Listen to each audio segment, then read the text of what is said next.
isn't necessarily centered around just being upset or being mad or frustrated. It could be underlying symptoms of being upset. Oh.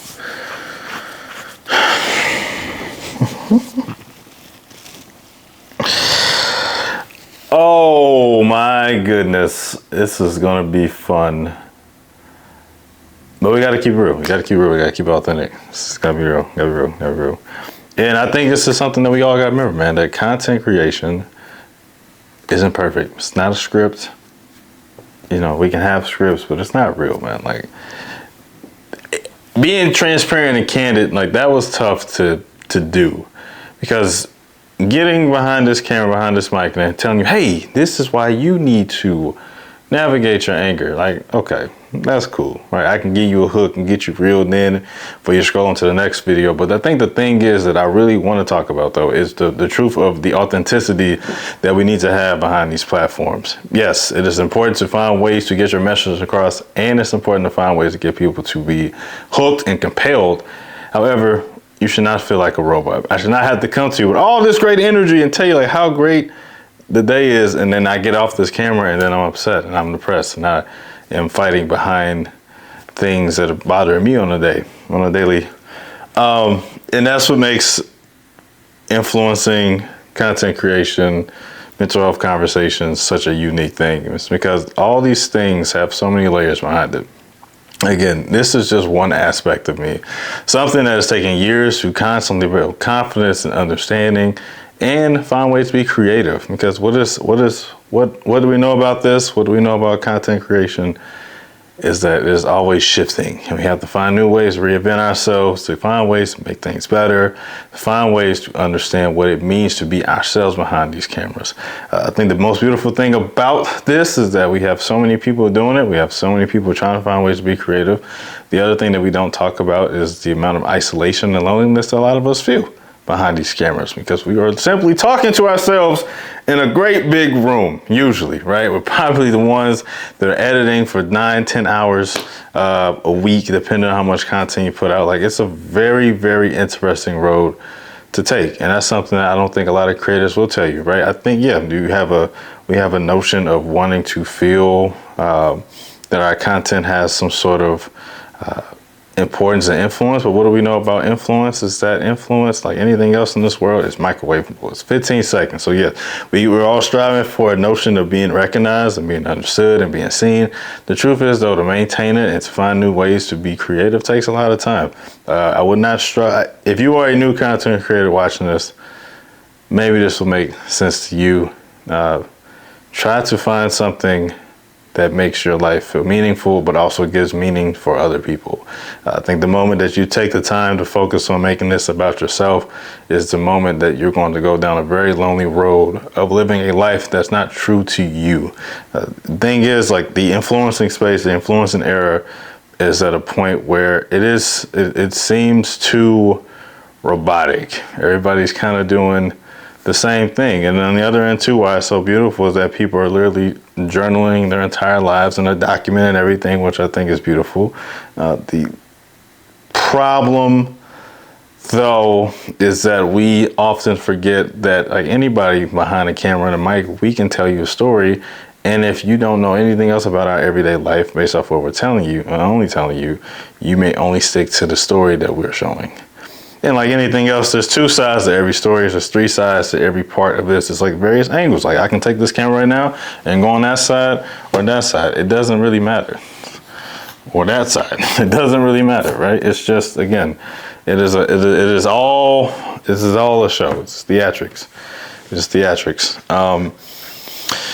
So where am I getting at? I actually have no idea where I'm getting at. And sometimes I think that is the point of this, is that you don't have to have this all mapped out. Like, we don't have to have any of this stuff mapped out. Like, it's great to have a plan. It's great to have things to talk about. It's great to sit here and have a compelling story to tell you how I can go through all these things. And then sometimes I'm just doing this to show that I have the simple discipline, regardless if I'm feeling good or not about it. I've been trying to make this video about why anger is a thing for the past 15 minutes. And for some odd reason, I can't get past the first minute of it because I just don't feel that it is authentic enough. What do I know about anger? Anger, like any other emotion, it is a weird thing. It is temporary, and sometimes it is a shell of what we're actually feeling. Sometimes my anger can be a form of depression. It could be sadness. It could be conflict. It can be a lot of things. So that's what I'm trying to get at in 15 minutes. So what am I getting with this? Enjoy what you do. Don't be too hard on yourself on trying to make something so appealing. Like, don't be so hard on yourself trying to reach these destinations that we're striving for, because at the end of the day, if you put your mind to it, it can happen. But you also have to always ask yourself, why are you doing the things that you're doing? What is it that you're trying to get out of it? And also remember that you are not bigger than the world. I don't care how big you become. We have no control. I think that's what makes sometimes this whole thing dangerous. Is there's a lot of narcissistic, and I can say that because I know the definition of it in its entirety. There's a lot of narcissistic tendencies that comes behind some content creation that we don't want to talk about, because it is about look at me, look at me, look at me. This is about me. This is about my life. I'm important. I'm this. I'm that. My world matters. My night matter. My dates matter. Who I'm with matters. And does it matter in hindsight? No, it doesn't matter at all. It matters to us because it's important, but to you, should it matter? No, you don't have to watch this at all. Matter of fact, you can click off right now if you want to. Like, there's nothing I can do about that. I should not feel a way. And that's the thing that I'm always constantly challenging myself with is, I want to always make something authentic to me and also authentic to people who may find reasons to relate to it. I think why it's so important for us to, especially those who really are in this content space, rather you're starting off or you're big enough, is to always be honest in these conversations, because there's always somebody on the other side of the phone that doesn't feel good about themselves because they're not doing the things they see that we're doing. But they also don't continue to understand what comes behind this. It takes a lot of work. It takes a lot of sacrificing. It takes some loneliness. It takes a very interesting role to find yourself, and to always encourage those who may not be content creators to know, like, you don't have to be. And we hear about these brand deals, and sure, there's money in content creation, and the future of it, what that look like, I don't know. The world is shifting. And I think at this point, it's not even about trying to find ways to make money. I think it's just about getting yourself out there and doing something that you wouldn't typically do. That's what got me into it in the first place, was to continuously find ways to get myself out of my comfort zone. For the most part, I am an introvert at heart. I don't like to talk for long periods of time unless I have to. But on the other hand, I enjoy public speaking, and I enjoy being around people and doing things and helping others. Thing is, though, that even like me, talking behind this, and I've heard these before, like, I seem so put together. Again, I have problems like anybody else. I'm not perfect at all. I find ways to navigate. I struggle at times. My confidence isn't always high as it appears to be. I just find ways to deal with the discomfort. Deal with the discomfort that I have, because it is important to deal with that. I need to deal with myself. I should not get on this camera and tell you how you should change your life if I'm here at home not changing mine or trying to find ways to make my life better, to make myself better as a human being, because that again will make me a hypocrite. And I also do think some people in the social media space can be hypocrites, because we all trauma dump our experiences on why you shouldn't do something, but we don't necessarily talk about what we've learned about that. And I'm speaking for everybody. So the reason why I think that's an important thing, especially relationship content, is because there is no objectivity when people share their experiences. I think a lot of us have been hurt, right? We can admit that. A lot of us have been hurt. A lot of us have probably been cheated on, or we've been done wrong, or we've hurt somebody. But we should not come on this camera and tell people that their current partner or their situation isn't good because this isn't happening or that isn't happening. Like, we don't know the story. And the damaging part is that because of these clips and the amount of people that talk about it, is that it does create influences in people's lives. I would love to see a study on people in today's time that watch videos about relationships and make decisions based off of that. Again, that includes myself. When I put out content regarding relationships, and I've tried to stay away from it, but I also work with people on a daily basis, so I do. I think the thing is, though, I never try to make it about one particular person. I have been very candid in many of my videos before that I have made mistakes with people, that I haven't always been the nicest, that I always haven't been the best one. Even if I did everything right on paper, I've had faults too. And I have no problem sharing that faults. I have no problem sharing the times where I haven't been the best partner, where I have allowed my work to dictate everything. Like, there has to be a two-way street when we give these things. And if I hear one more time, now we don't need each other, I'm gonna lose my mind.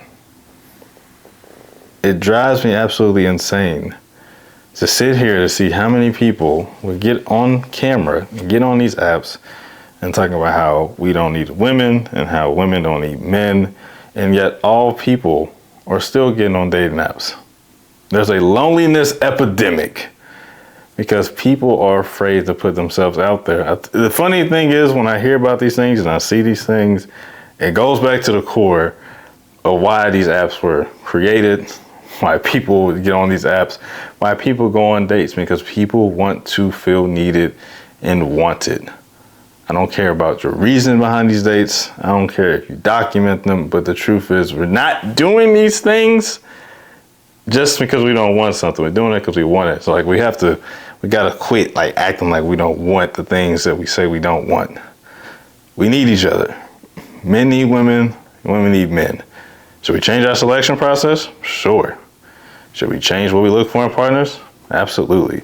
Should we be kind to people? Absolutely. Like, there's so many things. Like, the basic premises have been lost in how people treat each other. So I understand like where some of this content comes from. But when people sit here and they spend hours or months and years influencing you to tell you that you don't need somebody else, that's crazy. It's not why. It's not why we exist. If you want to take it from a spiritual, religious route, God made man for a woman, a woman for a man, for various reasons. How do we be better? We up our standards. We up what's important to us. We up our self-worth. We up our self-love. We learn how to love better, service, etc. Like, so many things. But we have to quit saying that we don't need each other. Like, it drives me crazy. I could talk about that for like 45 minutes because it doesn't make any sense. Don't have to be desperate though. Like, I'm not saying that. You don't have to be desperate to find somebody. But we gotta quit saying we don't need anybody. Because if that's the case, we shouldn't be on apps. Or wishing people would slide in our DMs or asking why people aren't initiating certain things. Like, layers of hypocrisy. And people gotta go to therapy. Like, let's just call it what it is. Like, people need to work on themselves and heal. Tired of hearing about attachment styles, even though I talked about it in the last video. Like, yeah, we all have different things. Like, we all have something that make us who we are. The biggest thing though, when it comes to that though, we don't really want to work on those things. We don't. We don't want to sit and work on the things because that's how the cycle stays. Growth is hard, man. Growth is hard, change is hard, accountability is hard. All those things are hard. And yet, if we don't make those necessary changes, we will never get to the places that we want to go. We will never get that person that we truly desire. Energies have to match. We have to be in alignment with the things that we want. They gotta match. Have to. And I don't know for the life of me, and again, I was once this person, so I can take that, where this consciousness of entitlement because of our mere existence means we deserve certain things. And I say that with love and compassion. We all deserve the best things. Absolutely. Should anybody suffer in this world? Absolutely not. But when it comes to our actions and the things that we do to people, can we all sit here and say that we deserve the things that we truly desire? In present day, Have we worked through all of our issues? Have we navigated our traumas, even unfortunately the traumas that have happened to us that are out of our control? Are we actively working on those things? A lot of us cannot say that. And it doesn't even like you gotta just, I know I mentioned therapy, but I wanna go back. It's just really just the awareness. I get it. Going to therapy is expensive. This is somebody who's in the process of being a therapist. I get it. I understand. Some people gotta use ChatGPT. I get it. Like whatever. The point is, in order to get here,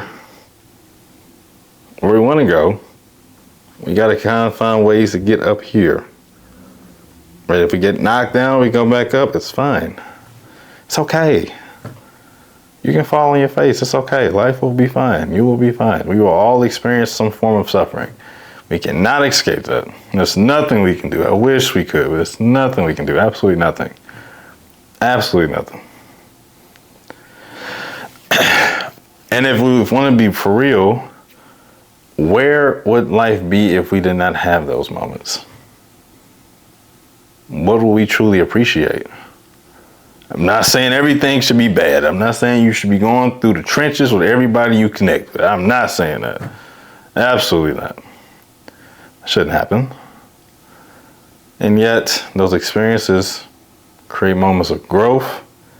And then also, after once or twice, we can start paying attention to the cycles that we kind of put ourselves into. Familiarity, essentially, familiarity is like a drug. When we're used to something, and we feel like we need to go back to that in order to feel like ourselves, and it's not actually having any growth or any safety in our lives, we need to really check that.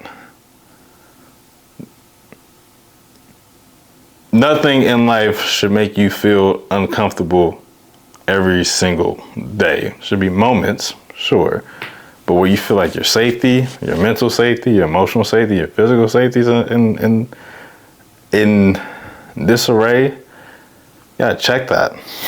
You gotta check all that, because all that matters. Life should be peaceful. Love should be effortless. Again, you will have struggles, but it should be effortless.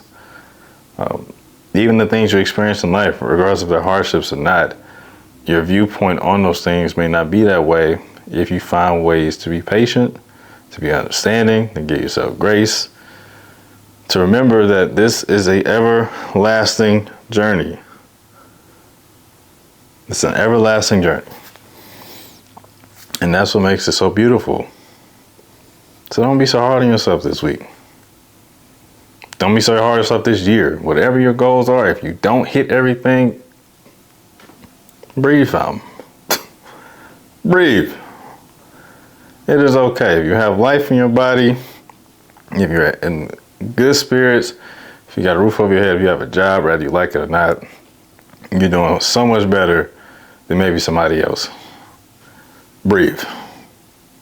It's gonna be all right. You're gonna be all right, and you're still gonna get to where you want to go to. It's not the end of the world. It's okay. And you're still gonna figure it out, like we all do. We're here, most humans are here up to 75 years. A good 30, 40 of that is spent on stressing. Why are we stressing? Life is stressful as it is. But some of that stress we just put on ourselves. Some of it.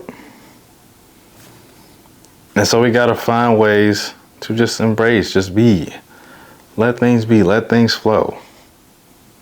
It's gonna be okay. You're gonna be okay. That's all I got, man. Look, I don't, maybe I had to get the content off like that. I feel like that's what was best, but it's just what it is. I appreciate you guys as always. And yeah, just be, man. Maybe. See y'all soon. See you soon. Peace.